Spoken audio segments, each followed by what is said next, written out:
habeen wanaagsan khiyaartaha wadanaga daawanaysa waa markale iyo barnaamijkeeni wararka caawa qodobada aan idinku hayana waxaa kamid ah xildhibaan Axmed Khaliif oo jabhada baxday ugu baaqay inay iska soo xiroodaan maadaama ay tahay xilligii dhaxamaha oo aanay ahayn waqti la jabhadeeyo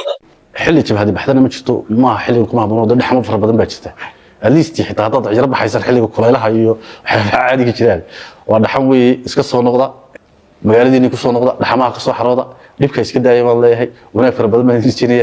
haddaba daawadayaal xildhibaan Axmed Khaliif markii uu sidaa u hadlay dad badan ayaa ka falceliyay oo hadalkiisani uu surprise iyo la yaab ku abuuray waxaana ka soo noqotay hadal hayn badan oo keentay in su'aalo la iska weydiiyo hadalka uga jeeday xildhibaanku muxuu yahay micnihiisu ma jabhad ma noqon kartaan ee waxaad tihiin iska ciyaala casiir ee iska soo noqda iska liifin mise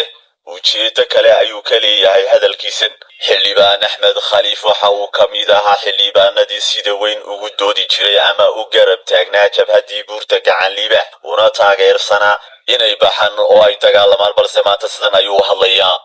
ninka waliba madaarka haystay in wuxuu ahaa madaxweynaha isku reeriyiin reer Soomaaliya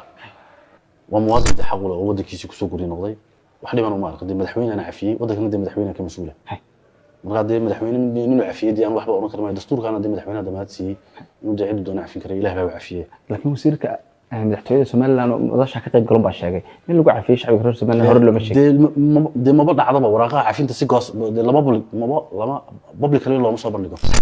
xildhibaan dhawaan waxa hadlay Suldaan Sabayste iyo Suldaan Qabile waa salaadiinta beesha habarawal صح waxay sheegeen inay dagaal la galayaan beesha garxashiisa aad ka soo jeedo in arintaas adiga sidoo kale muuqato musabbixida madaxweyne wuxuu ahaa qaran madaxweyne qabiil ma ahayn wixii dhacayna wax qalad ah ay ahaayeen daawadayaal halkaad nagala socotaan waa Kennedy Media anigoo abwaan Kennedy baa barnaamijkeedii la socotiinayay sidoo kale waxaad naga daawan kartaan page-ga Facebook oo ay ku qoran tahay abwaan Kennedy haddii aydan YouTube-ka hore ugu xirneen fadlan waxaan idinka codsanayaa in subscribe ta saartaan muuqaalkana share gareeya nabadi